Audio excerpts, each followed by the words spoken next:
Ved forbrænding af kul på kraftværket bag mig frigives det meste af kullets svovlindhold som svovldioxid og svovltrioxid. Svovldioxid og svovltrioxid i atmosfæren reagerer med vand og danner H2SO4, eller på godt dansk svovlsyre. Svovlsyre er et af de stoffer, der er med til at danne syreregn, altså regn med en pH under 4,5.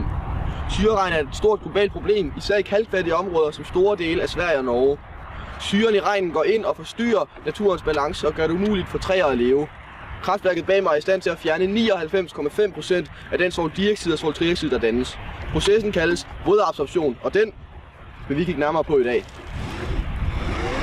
Processen er på sådan et kraftværk er, at vi afbrænder kul af, og hvor så kullenes kemiske energi bliver omdannet til varme, og varmeenergien bliver så omdannet til damp under højt tryk og temperatur, og dampen bliver så sendt gennem en dampturbine, hvor så den høje tryk og temperatur bliver omsat til rotationsenergi, som så driver en generator, som så laver strømmen.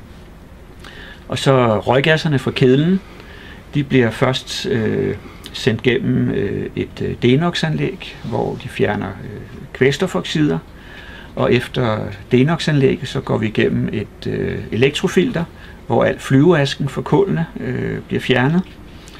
Og til slut så renser vi røggassen for svovldioxid, og det sker så i afsvovlingsanlægget, hvor røggassen bliver vasket med vand, som indeholder kalk. Går røgen op her og går hen i fordelingssystemet.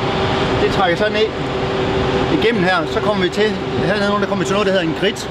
Det er sådan nogle plastikmonduler, der skal øge overfladearealet. Så røgen den slikker på det her overfladeareal og kommer i kontakt med sløjen. Det her sløje vand, gips, kridt, luft, og der får man den der kontakt med røggassen. Og inde i selve afsvovlingsanlægget, der reagerer så svovldioxiden med kalken og danner gips. Og den rensede røggas bliver så sendt ud i skorstenen og den vej ud i atmosfæren.